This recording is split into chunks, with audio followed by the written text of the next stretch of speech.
नमस्कार दोस्तों, स्वागत है आपका अपने YouTube channels RJ nursing academy पर। फ्रेंड्स, आज इस वीडियो में बात करने वाले हैं नोरसेट एम्स 2021 शिफ्ट सेकंड के मेमोरी बेस्ड क्वेश्चंस पेपर के बारे में, जो कि टोटली इसके अंदर 185 क्वेश्चंस आपको यहाँ पे मिलने वाले हैं, जिसके अंदर मैथ, रीजनिंग और जीके से रिलेटेड जो भी क्वेश्चंस वहाँ पे पूछे गए सभी को यहाँ पे विथ रेशनल्स के साथ में इंक्लूड कर लिया गया है। और ये paper mission high nursing team के द्वारा प्रिपेयर किया गया है। जितने भी नर्सिंग के जो एग्ज़ाम है, जैसे कि आने वाले नोरसेट के एग्ज़ाम है, उनके लिए बहुत ही इंपॉर्टेंट साबित होने वाला है।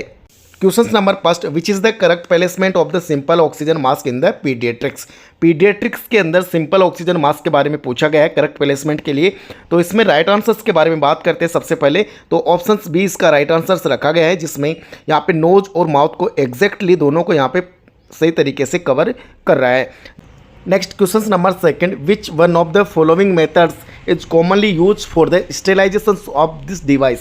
तो ये एक सिरिंज है, इसको स्टेलाइज करने के लिए कौन सा मेथड्स यूज किया जाता है। चार ऑप्शंस है, ऑटोक्लेविंग, बॉइलिंग, केमिकल डिसइंफेक्शंस और गामा रेडिएशंस। तो चार ऑप्शंस में से राइट आंसर यहाँ पे रहने वाला है option D, gamma radiations. Syringe are packed and sterilised by using gamma radiations and ethylene oxide.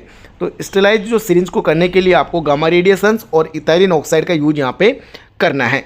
Next question number 3, identify the following symptoms that are commonly seen in the fourth day fever.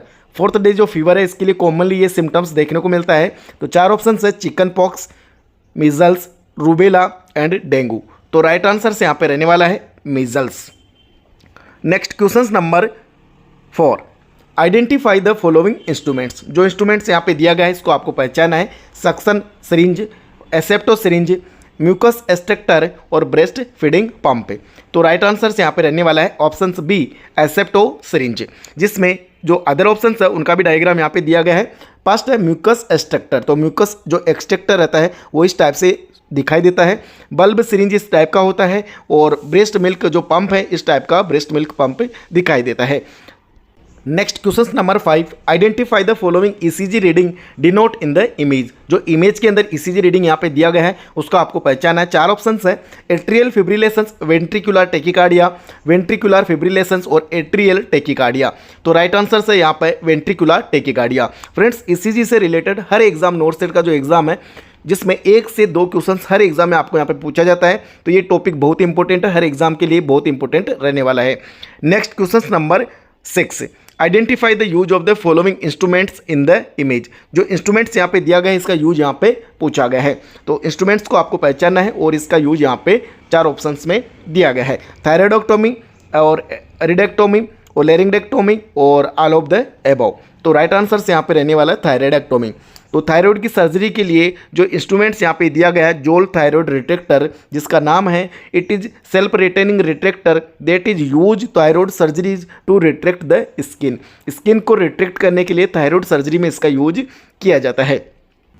Next question number 7, identify use of the instruments that denote in the following image. जो image दिया गया है, इसका use आपको बताना है। चार options है, use for fix surgical blade. तो ये इंस्ट्रूमेंट्स सर्जिकल ब्लेड को फिक्स करने के लिए यूज किया जाता है।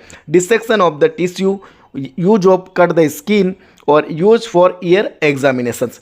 तो चार ऑप्शंस है, चारों में से अगर राइट आंसर्स के बारे में बात करें तो option A, use for fix the surgical blade. Surgical जो ब्लेड है उसको फिक्स करने के लिए इसका यूज किया जाता है, जो कि सर्जिकल जो ब्लेड है यहाँ पे फिक्स किया जाता है।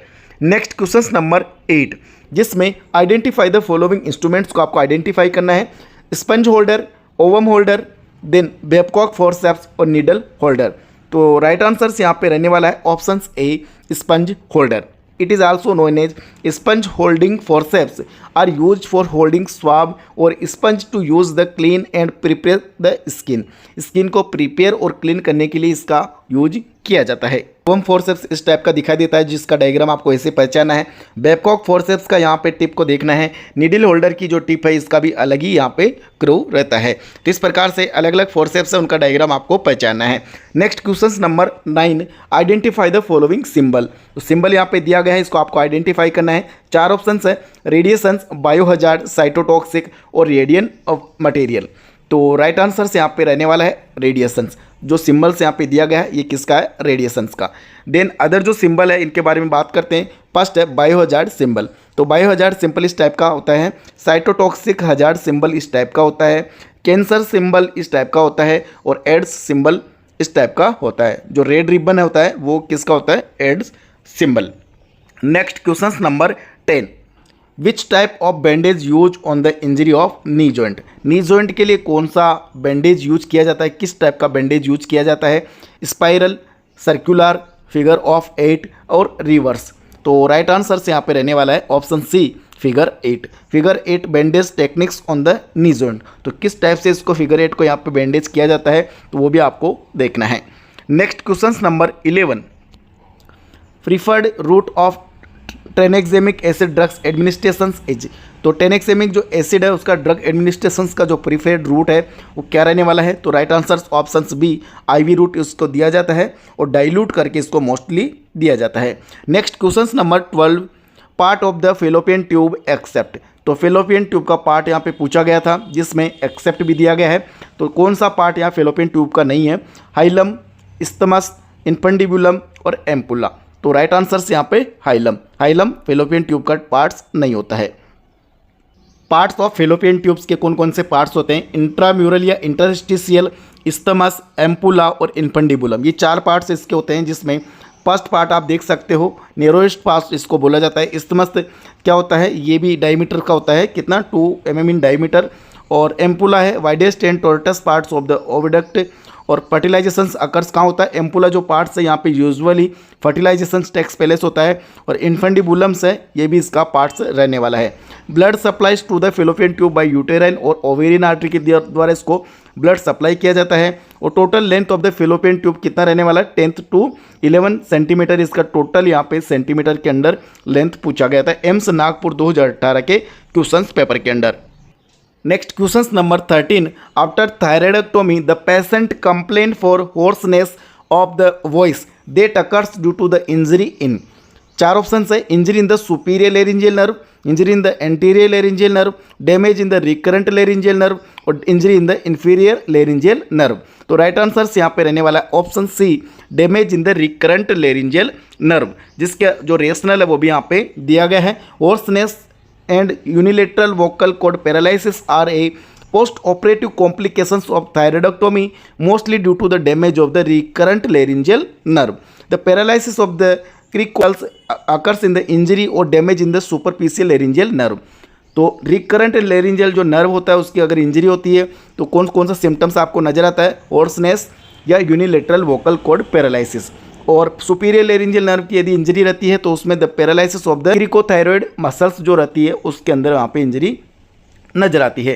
तो इस प्रकार से क्वेश्चंस में दिया गया है। Next questions number 14, highest sources in the vitamin C? Vitamin C का हाईएस्ट सबसे ज़्यादा सोर्सेज कहाँ पे मिलता है? आंवला, जिसको इंडियन गोसबेरी बोला जाता है, और बनाना, ऑरेंज और लेमन। तो राइट आंसर है ऑप्शन ए, आंवला। Next question number 15, after road traffic accident a patient brought in the emergency department after massive blood transfusion which electrolytes imbalance occurs in the patient? एक road traffic accident का एक patient emergency department में आता है तो after massive blood transfusions के बाद में कौन सा जो इलेक्ट्रोलाइट है जो उसमें इम्बेलेंस देखने को मिलता है? हाइपोकैल्सेमिया, हाइपोकेलेमिया और हाइपोनेट्रेमिया और हाइपरथर्मिया। तो 4 ऑप्शन है, चारों में से सबसे पहले राइट आंसर के बारे में बात करते हैं। तो इसका जो राइट आंसर है हाइपोकैल्सेमिया। तो यहाँ पे क्या देखने को मिलता है? कैल्शियम का जो लेवल है वहाँ पे डिक्रीज देखने को मिलता है। Standard definition of the massive blood transfusions, तो replacement of the 10 units PRBC in the 24 hours period और transfusion of the more than 4 unit PRBC unit until 1 hours when ongoing needs in the foreseeable, a replacement of 50% of the total blood volume within 3 to 4 hours। ये इसका standard definition है massive blood transfusions. Next question number 16, a patient suffering from shock is receiving normal saline, what is the normal osmolarity of sodium in the NS के अंदर sodium का normal जो osmolarity level है वो क्या रहने वाला है? 154, 100, 130 और 126। तो नॉर्मल जो सोडियम 0.9% सोडियम क्लोराइड रहता है इंजेक्शन, उसका जो कंटेंट 9 ग्राम लीटर सोडियम इसके अंदर मिलता है सोडियम क्लोराइड, और जिसका ऑस्मोलरिटी कितना होता है? 308 मिली ऑस्मोल पर लीटर। तो जो सोडियम का लेवल है उसका 308 मिलियोस्मोल पर लीटर इसका ऑस्मोलरिटी रहता है और it contain 154 milli equivalent per litre sodium and 154 milli equivalent per litre chloride यहाँ पे देखने को मिलता है। Next question number 17, a patient unconscious nurse is going to take the sterile urine sample for culture from urinary catheters, what techniques is to be used for by the nurses. एक unconscious patient है, उसका sterile urine sample लेना है culture के लिए, कहाँ से लेना है, यूरिनरी कैथेटर से। What techniques to be use by the nurses, nurses के द्वारा कौन सी टेक्निक्स है जो यूज करनी वाले हैं। तो 4 ऑप्शन है, first take the sample from the urinary bags, direct urinary bag से सैंपल लेना है। सेकेंड ऑप्शन है take sterile syringe and take the sample from the urinary bag, तो फर्स्ट ऑप्शन गलत है, सेकेंड भी यहाँ पे गलत रहने वाला है। Disconnected the bag from the pot and direct take the sample from the pot, ये भी यहाँ पे गलत होने वाला है। Needle aspiration through the tubing of the bag, ये इसका राइट आंसर है, क्योंकि निडल एस्पायरेशन करके डायरेक्ट उसका ट्यूबिंग से अपने को बैग से सैंपल ले लेना है। Next question number 18, the smallest diameter of the true pelvis is, smallest diameter of the true pelvis क्या रहने वाला है। 4 ऑप्शन है, interspinous diameter, diagonal conjugate, true conjugate और intertuberous diameters. Right answer is option A, interspinous diameter. Next question number 19, COVID face shield is sterilised by, तो COVID जो face shield है इसको किसके द्वारा स्टेरिलाइज्ड किया जाता है, sodium hypochloride, H2O2, Cidex and formalin. Right answer is option A, sodium hypochloride solution. Methods of the sterilisation of the face shield, इसका रेशनल्स है 1% sodium hypochloride solutions for 10 minute के लिए रखना है, ड्राइंग इन सनलाइट से dry करना है, cleaning with sanitisers with gloves hand, then 2% glutaldehyde for the 10 minutes with wash it normal saline and again dry its. Best way of the sterilisation is ETO, okay, ETO के माध्यम से आप best way यहाँ पे दिया गया है। Next question number 20, which reflexes should be checked when the death of brain stems occurs except दिया गया है, ओके। तो 4 ऑप्शन है, corneal reflex, doll's eye reflex, pupillary reflex and gag reflex. Right answer is gag reflex. इसके कुछ reflexes है brain stems के, वो भी आप यहाँ पे रेशनल्स के अंदर देख सकते हो। The followings brain stem reflexes should be carried out for evaluating the clinical integrity of the brain stems. तो इसके अंदर अलग अलग है, corneal reflex, the pupillary light reflex, oculocephalic और या doll's eye reflexes. Then next यहाँ पे जो रहने वाला है अलग रिफ्लेक्सेस है, और ओक्यूलोवेंट्रिकुलर और caloric reflexes, gag reflexes, cough reflexes, response to the noxious stimuli reflexes. Next question number 21, which is an example of tocolytic agent, MgSO4, oxytocin, ergot derivatives and phenargan. Right answer is option A, magnesium sulfate, MgSO4. Then option question number 22, most common size of catheter in adult female. Adult female के अंदर कौन सा most common catheter है वो use किया जाता है, 5 से 8 French, 10 to 12 French, 14 to 16 French and 16 to 18 French. तो जो राइट आंसर इसका रहने वाला है ऑप्शन सी, 14 to 16 फ्रेंच, जिनका अलग अलग साइज कैथेटर यहाँ पे दिया गया। Size of the Foley's catheter male के अंदर आप इतना इंसर्ट कर सकते हो, साइज 18 फ्रेंच यूज करते हैं और रेड कलर का दिया गया है। फीमेल के अंदर जो पूछा गया है 6 to 8 सेंटीमीटर या 2 से 3 इंच इंसर्ट कर सकते हो। देन 14 या 16 नंबर 14 नंबर यहाँ पे इंसर्ट कर सकते हैं। मेल के अंदर 18 नंबर और 16 नंबर दोनों इंसर्ट कर सकते हो। देन फीमेल के अंदर 12 नंबर और 14 नंबर आपको साइज कैथेटर चूज कर सकते हो, जो कि ग्रीन कलर और वाइट कलर का रहता है। चाइल्ड और इन्फेंट के लिए भी अलग अलग दिया गया है, वो भी आप यहाँ पे देख सकते हो। देन नेक्स्ट जो क्वेश्चंस यहाँ पे दिया गया है, questions number 23, which manoeuvre use to empty the urine bladder. जो यूरिन ब्लैडर है इसको एम्पट करने के लिए कौन सा मैन्यूवर यहाँ पे यूज किया जाता है, केडर manoeuvre, Leopold manoeuvre, Burns Marshall manoeuvre और ऑल ऑफ द अबव। तो जो राइट आंसर इसका रहने वाला है option A, Crede manoeuvre. Crede manoeuvre क्या रहता है तो ये आप यहाँ पे रीड कर सकते हो, इसमें अलग से दिया गया है। क्रेड मैन्यूवर्स क्या रहता है, it is a techniques use to avoid urine from the bladder of an individuals who due to disease can not avoid urine without the aid. The crede manoeuvres is executed by the holding manual pressures just over the anterior surface of the skin. जो anterior surface होती है bladder की skin के ऊपर के, तो उसमें आप मैनुअल प्रेशर करके उसको यूरिन पास आउट करवा सकते हो, जैसा कि इसमें डायग्राम में बता दिया गया है। Next question number 24, DMPA contraceptive project protections up to 1 month, 2 month, 3 month और 6 मंथ। तो जो इसका राइट आंसर है वो रहने वाला है 3 मंथ। तो DMPA डिपोमेड्रोक्सीप्रोजेस्टेरोन एसीटेट जो कि 150 mg per ml effective for 3 month और 300 mg पर 2 ml इफेक्टिव फॉर 6 मंथ के लिए रहने वाला है। Next question number 25, DMPA is supplying under the government of the India free of cost, the brand name is. तो इसका ब्रांड नेम यहाँ पे पूछा गया है जो कि गवर्नमेंट ऑफ इंडिया के द्वारा फ्री में सप्लाई की जाती है। ऑप्शन है सहेली, अंतरा, छाया और निरोध।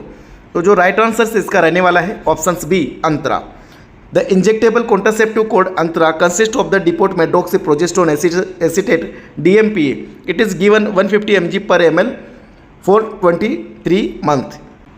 नेक्स्ट इसके अंदर जो सहेली, देन सहेली का भी अलग अलग यहाँ पे दिया गया कि कैसे आपको देना है, छाया किसको बोला जाता है, तो ये पूरा आप यहाँ पे देख सकते हो। Next question number 26, patient with road traffic accident comes into the emergency department that need resuscitation. CPR की यहाँ पे जरूरत है। Which cannula is most least preferred, most least preferred, okay, most least preferred आपको वहाँ पे रखना है। 22 नंबर, 20 नंबर, देन 18 नंबर और 16 नंबर। तो राइट आंसर से यहाँ पे रखा गया है 22 numbers. Next question number 27, patient need massive blood transfusions which IV flow catheter use. कौन सा आप कैनुला लगाना वाले हो, मैसिव ब्लड ट्रांसफ्यूजन्स करना है, तो यहाँ पे राइट आंसर है ऑप्शन डी, 18 नंबर। तो इसके अंदर अलग अलग रेशनल्स दिया गया है, वो भी आप यहाँ पे रीड कर सकते हो। Then next question number 28, most common site of ectopic pregnancy. Ectopic pregnancy की मोस्ट कॉमन साइट कौन सी रहने वाली है? Isthmus, ampulla, ovary and vagina. तो right answer option B, ampulla. Ampulla is the most common site of the ectopic pregnancy. तो इसमें आप देख सकते हो अलग अलग इसका परसेंटेज दिया गया है कि कहाँ पे कितना परसेंटेज रहने वाला है। The commonest site of the ectopic pregnancy was ampulla, जिसका 64.44% रहने वाला है, और 24.44 इस्थमस के अंदर, और पिम्बरई के अंदर 8.89। देन और भी आप देख सकते हो इसके अंदर अलग अलग दिया गया है। Next question number 29, most common side effect of the aspirin overdose. Aspirin का ओवरडोज अगर रहने वाला है तो कौन सा मोस्ट कॉमन साइड इफेक्ट आपको देखने को मिलेगा? वर्टिगो, टिनाइटस और लेक्रीमेशंस एंड हेडेक। तो राइट आंसर यहाँ पे रहने वाला ऑप्शन बी, टिनाइटस। कुछ यहाँ पे रेशनल्स दिया गया है। Earliest symptom of the acute aspirin poisoning may include ringing in the ear, मतलब tinnitus and impaired hearing. More clinically significant sign and symptoms may include rapid breathing, hyperventilations, vomiting, dehydration, fever, double visions, bleeding, fever, faint and sometimes seizures. Antidote of the aspirin overdose salicylate poisoning is activated charcoal and sodium bicarbonate and dialysis. ये इसका aspirin का overdose हो जाए तो आपको क्या क्या यहाँ पे करना है वो यहाँ पे दिया गया है। Next question number 30, a child with recurrent upper respiratory infections which complications may be seen. Recurrent upper respiratory infections है तो कौन सा कॉम्प्लिकेशंस आपको यहाँ पर देखने को मिलेगा? Meningitis, acute otitis media, RDS and mouth ulcer. तो अपर रेस्पिरेटरी इन्फेक्शंस के लिए options B, acute otitis media यहाँ पे मोस्ट कॉमनली आपको देखने को मिलेगा। वायरल अपर रेस्पिरेटरी अगर इन्फेक्शंस है तो lead Eustachian tube inflammations, then resulting in the its dysfunctions and negative middle ear pressure permitting secretions containing the infections virus and pathogenic bacteria that colonise the nasopharynx to enter the middle ear via Eustachian tubes. Eustachian जो tube होती है उसके द्वारा ये infections middle ear में पहुंच जाता है, इससे कि वहाँ पे एक्यूट ओटाइटिस मीडिया उत्पन्न हो जाता है। Next question number 31, which type of stool is seen in the gastric bleeding. यदि गैस्ट्रिक ब्लीडिंग आपको हो रहा है तो किस टाइप का स्टूल वहाँ पे आपको सीन होने वाला है? Tarry colour, bright red blood, coffee ground stool और बिलियस कलर स्टूल। तो right answer is tarry colour. Tarry colour का जो स्टूल है वो आपको यहाँ पे नजर आने वाला है। Colour of the stool is upper GI bleeding and gastric bleeding, black और tarry colour stool, it is also known as melaena. Colour of the stool in lower GI bleeding, intestine या रेक्टम, ब्राइट और fresh red blood, it is also known as haematochezia. तो ये दो प्रकार की bleeding होती है, एक तो अपर GI ब्लीडिंग, एक लोअर GI ब्लीडिंग। तो इसमें दोनों में अलग अलग टाइप्स का यहाँ पे कलर रहने वाला है। एक तो टेरी या ब्लैक कलर स्टूल जिसको मेलेना बोला जाता है, और एक bright fresh stool red stools जिसको हिमेटोचेजिया बोला जाता है। ये बहुत इंपॉर्टेंट है, एग्जाम में क्वेश्चंस पूछा जाता है। Next question number 32, Venturi mask has high rate of oxygen supply to the patient. तो कितना ऑक्सीजन सप्लाई वेंचुरी मास्क के द्वारा दिया जा सकता है? तो इसमें दिया गया 24 से 60%, देन 40 से 60%, 12 से 40% और 60 से 85%। तो राइट आंसर है ऑप्शन बी, 40 से 60% ऑक्सीजन सप्लाई से की जा सकती है। जिसका जो वेंचुरी मास्क है इसका अलग अलग यहाँ पे दिया गया, अलग अलग कलर कोड का अलग अलग यहाँ पे साइज दिया गया है, कितने नंबर पे कितनी फ्लो रेट रहती है ये भी आप यहाँ पे देख सकते हो। Next question number 33, which test use to monitor vaccine potency. Vaccine potency check करने के लिए कौन सा टेस्ट यूज किया जाता है?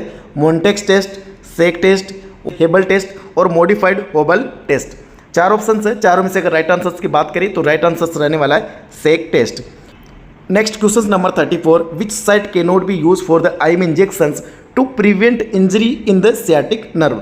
सियाटिक नर्व की इंजरी को प्रिवेंट करने के लिए कौन सा आईम इंजेक्शन है उसको यूज नहीं किया जाता है?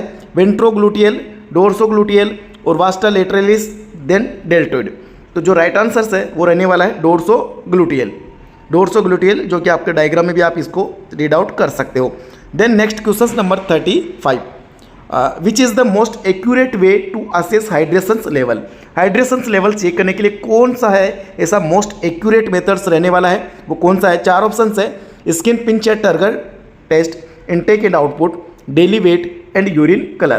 तो ये 4 ऑप्शन है, चारों में से राइट आंसर रहने वाला ऑप्शन सी, डेली वेट करना है, जिससे कि एक्यूरेट आपको यहाँ पे हाइड्रेशंस का लेवल पता लग सकता है। देन कुछ यहाँ पे इंपॉर्टेंट जो इन्फॉर्मेशन भी दी गई है जो भी आप रीड कर सकते हो। स्किन पिंच या टर्गर टेस्ट या urine colour is also easily and fast way to assessment of the hydration status. Body weight, hyperhydrations, hypohydrations and dehydrations, ये तीनों आप यहाँ से चेक कर सकते हो। Rehydrations, euhydrations. Then next question number 36, which vaccine should be stored in the freeze compartment of the refrigerator. कौन सी वैक्सीन है उसको freezer compartment of the refrigerator के अंदर रखा जाता है? तो राइट आंसर रहने वाला है सबसे पहले 4 ऑप्शन है, DPT, hepatitis B, measles and BCG. तो राइट आंसर है ऑप्शन सी, मीजल्स जो वैक्सीन है उसको कहाँ पे स्टोर किया जाता है? फ्रीजर कंपार्टमेंट ऑफ रेफ्रिजरेटर के अंदर यहाँ पे स्टोर किया जाता है। अब कौन सी वैक्सीन है जिसको कहाँ पे स्टोर किया जाता है वो भी आपको मैं बता देता हूँ। OPV and measles vaccine can be stored in the deep freezer. जो ओपीवी और मीजल्स वैक्सीन है उसको -18 टू 0 डिग्री फ़ारेनहाइट के अंदर रखना है। एमएमआर वैक्सीन को आपको कहाँ पे रखना है? डीप फ्रीजर कंपार्टमेंट के लिए अंदर रखना है। बीसीजी वैक्सीन को आपको 2 से 8 डिग्री सेंटीग्रेड टेम्परेचर पे रखना है। The temperature monitoring is done twice a day with A alcohol thermometers for the deep freezers and dial thermometers in case of ILR। तो इसके अंदर फ्रिज के अंदर भी दिया गया है कि कौन सी वैक्सीन को कहाँ पे रखना है। तो जो फ्रीजिंग कंपार्टमेंट है इसमें आइस क्यूब और ओपीवी वैक्सीन को आपको रखना है। देन जो टॉप है जिसमें बीसीजी, मीजल्स और वेरिसेला वैक्सीन आपको यहाँ पे रखना है। देन जो मेन कंपार्टमेंट है इसमें डीपीटी, डीटी, टीटी, टाइफाइड और हेपेटाइटिस बी और हेपेटाइटिस ए, ये वैक्सीन यहाँ पे रखना है। और डाइल्यूटेंट जो वैक्सीन है उसको आपको नीचे रख लेना है। और साइड में आपको कुछ भी यहाँ पे नहीं रखना है, डायल थर्मामीटर आपको यहाँ पे रख देना है। इस प्रकार से वैक्सीन आपको कहाँ पे किस कंपार्टमेंट में कौन सी वैक्सीन रखना है उसका यहाँ पे कंप्लीट दिया गया है। Next question number 37, all of the following BFHI guideline except. तो BFHI जो गाइडलाइन है उसमें दिया गया है, एक्सेप्ट पूछा गया है। Room in breast feeding with half and hours, return guidelines to staff provided और फ्री एंटीनेटल केयर। तो 4 ऑप्शन है, एक्सेप्ट में क्या पूछा गया है? तो राइट आंसर है फ्री एंटीनेटल केयर। तो इसके अंदर जो ऑप्शन 3 ऑप्शन है ये इसके राइट है, जो कि BFHI जो गाइडलाइन है इसके अंदर रखा गया है। बट जो एक्सेप्ट दिया गया है वो रहता है फ्री एंटीनेटल केयर। अब BFHI जो गाइडलाइन है इसमें क्या क्या दिया गया है? तो top 10 steps successful breast feeding के लिए रखा गया है। तो ये आपको यहाँ पे रीड करना है कि कौन कौन से स्टेप्स है वो आपको याद रखना है, क्योंकि एग्जाम में इंपॉर्टेंट है, कभी भी क्वेश्चन पूछ लिया जाता है। Next question number 38, if a patient done the Mantoux test and patient has been suffering from HIV, what value indicate the TB infections in the patient. एक मोन्टेक्स टेस्ट है वो पेशेंट के अंदर डन किया गया है, तो उसके अंदर सफरिंग किससे सफ़र कर रहा है? HIV इन्फेक्शन से वो पेशेंट सफ़र कर रहा है। तो कौन सी वैल्यू है जो TB इन्फेक्शंस के लिए उसको बताना है? 5, 7, 11 और 15। तो चारों में से राइट आंसर क्या रहने वाला है? राइट आंसर है ऑप्शन ए, क्योंकि इम्यूनो कॉम्प्रोमाइज अगर पेशेंट है उसको अगर 5 उसका इंड्यूरेशंस आता है तो ये इसका पॉजिटिव पॉइंट बोला जाता है, जिसमें अलग अलग कंडीशंस में अलग अलग यहाँ पे दिया गया है। 5 mm में HIV पॉजिटिव और कुछ इन्फेक्शन है उसके लिए दिया गया है। 10 mm में जो रिसेंट कोई अराइविंग या हाई प्रोटेक्टिव कंट्रीज से जाके आया है, HIV ड्रग यूजर्स है उसके लिए रखा गया है, और more than 15% with no risk factor of TB, तो ये यहाँ पे मोर देन 15 रखा गया है। जो मॉन्टेक्स टेस्ट है उसका रिजल्ट 48 से 72 आवर्स के अंदर उसको चेक करना, आफ्टर 48 से 72 आवर्स। अगर एग्जैक्ट बात करें तो 72 आवर्स या 3 डे इसका एग्जैक्ट आंसर रहने वाला है। 5 mm और मोर पॉजिटिव इन, जो कि अलग अलग कंडीशंस में मैंने आपको कंप्लीट बता दिया। Number 39, a patient has been suffering from gall bladder disease, cholecystectomy उसको हुआ है, had performed and after evaluating the gall bladder sample of the patient which stone is to be denoting the following image. तो कौन सा stone है जो कि यहाँ पे इमेज के अंदर आपको दिखाई दे रहा है गोल ब्लैडर डिजीज के अंदर? तो 4 ऑप्शन है। First bile stones, oxalate stones, uric acid and mix stone. Right answer option B, oxalate stone.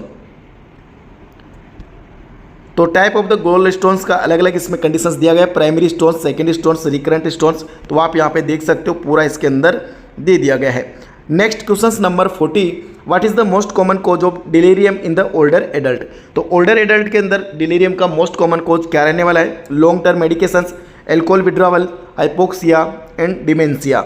तो राइट आंसर यहाँ पे रहने वाला option D, dementia. Next question number 41, cause of microcytic hypochromic anaemia.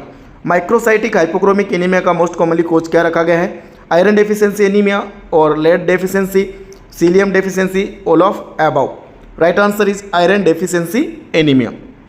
अलग अलग प्रकार से इसको डिफाइन किया गया है, तो वो आप यहाँ पे रीड कर सकते हो। और इसमें दिया गया कि vitamin B12 deficiency, pernicious anaemia is type of macrocytic anaemia. Next question number 42, normal pH of amniotic fluid. Amniotic fluid का नॉर्मल पीएच क्या रहने वाला है? डायरेक्ट 1 लाइनर क्वेश्चन है, तो 4 ऑप्शन है, चारों में से अगर राइट आंसर्स के बारे में बात करें तो इसमें 4 ऑप्शन में से राइट आंसर ऑप्शन सी रहने वाला है, about 6.5। It is also known as liquor amnii. जो एमनियोटिक फ्लूइड है उसको लिक्वर एमिनी के नाम से भी जाना जाता है। कंसिस्ट अबाउट 800 से 1000 ml at the term of pregnancy. ये PGI 2020 के अंदर पूछा गया है। PH of the amniotic fluid 7.2 slightly alkaline रहता है, तो 7.2 इसमें नहीं दिया गया है, तो डायरेक्ट अपन बात कर सकते हैं अबाउट 6.5 यहाँ पे राइट आंसर रहने वाला है। Next question number 43, patient is taking haloperidol and at home patient is not able to quietly sit quietly during the clinical visit, patient is urge to walk, patient is suffering from, किस disease से suffer कर रहा है? Patient haloperidol लेता है घर पे और सिट क्वाइटली घर पे आराम से नहीं बैठ पा रहा है। ड्यूरिंग क्लिनिकल विजिट पेशेंट को क्या करना है? अर्ज वॉकिंग के लिए, तो किस डिजीज से सफरिंग कर रहा है? 43 राइट आंसर्स की अगर डायरेक्ट बात करें तो राइट आंसर्स यहाँ पे रहने वाला 43 के अंदर ऑप्शन ए, एक्स्थीसिया।